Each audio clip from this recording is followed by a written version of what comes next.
Well, Thank You More Please is a kind of thematic center of the movie.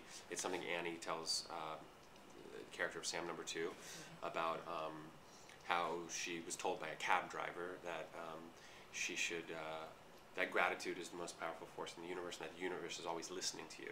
And if you're thankful, you don't just say thank you. You should also say more please to encourage more of what you're currently loving. Do you believe that?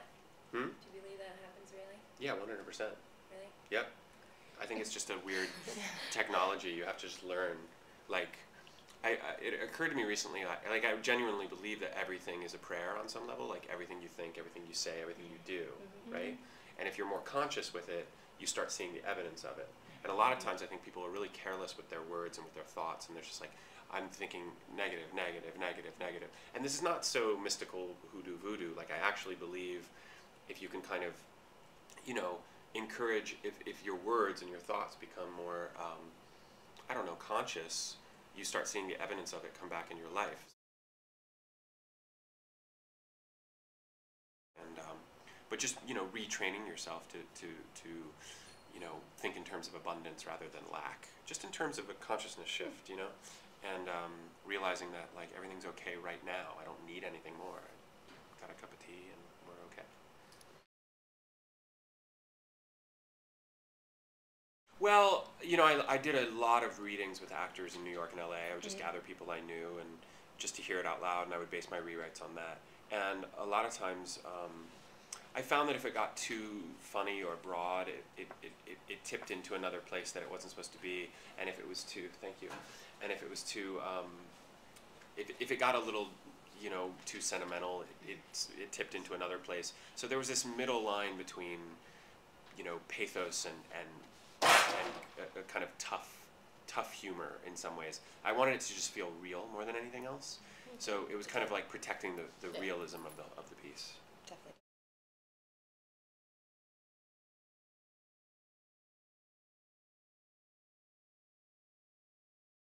My favorite scene was when I got to eat cookies. When you got to eat the cookies. How many did you eat?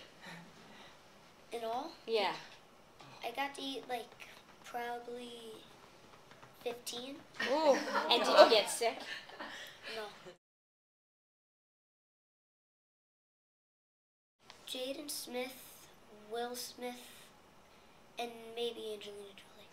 Oh. Why Angelina? Maybe. I like this. She has a good personality. She's nice. And that's like all.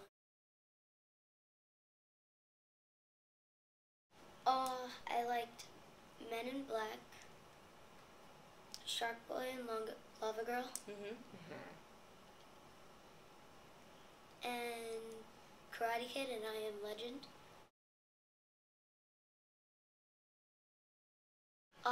It wasn't actually a subway, a real subway. It was like What's that? in this fire station, I think. And they had like a half of a subway, like the cart, and like it'd be like a little subway set. Then people would push on it to make it move. Oh.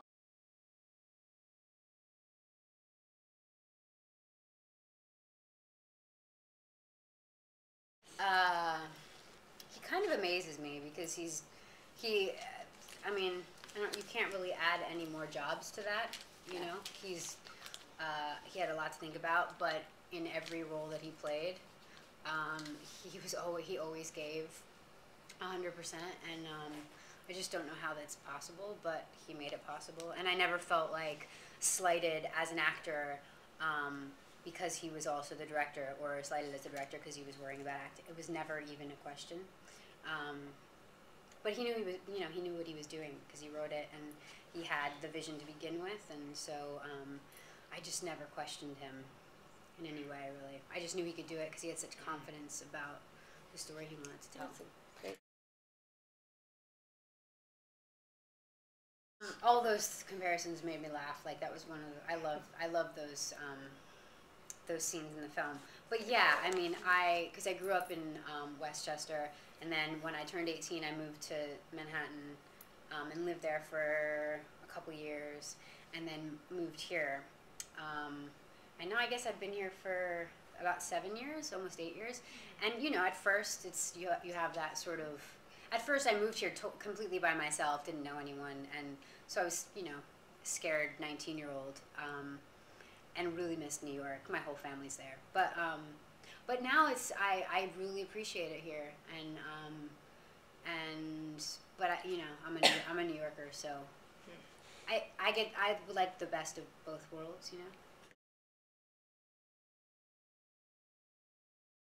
Yeah, that was one of the things for me that was that was exciting to be able to do, because I haven't in such a long time. When I started out acting, when I was 9, I think I did my first play, and I was just obsessed with theater, Broadway, and I wanted to be a Disney singer. That was like my dream. Those are my go-to karaoke songs. They all like the Disney songs.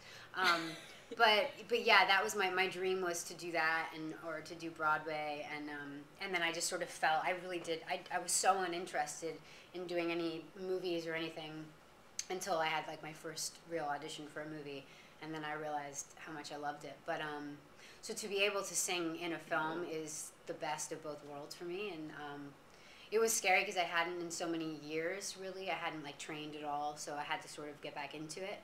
But it's definitely something that I would love to do in the future, to do more movie musicals for sure.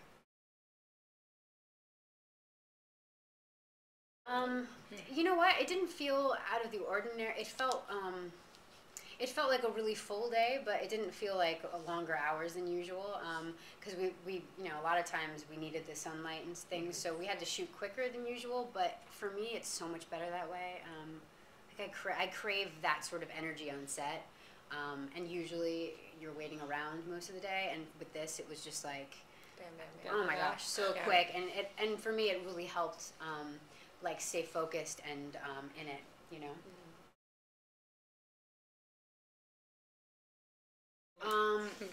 No, because I've been acting for such a long. I mean, I was a kid, really. My first jobs were sort of like doing commercials, and I knew what I wanted to do at such a young age, which I feel really blessed about, and so I started doing it as soon as my parents would let me. So acting was always my job. I mean, I think I babysat a few times. Like when I was younger, I babysat. That was the only other job I've ever had, though.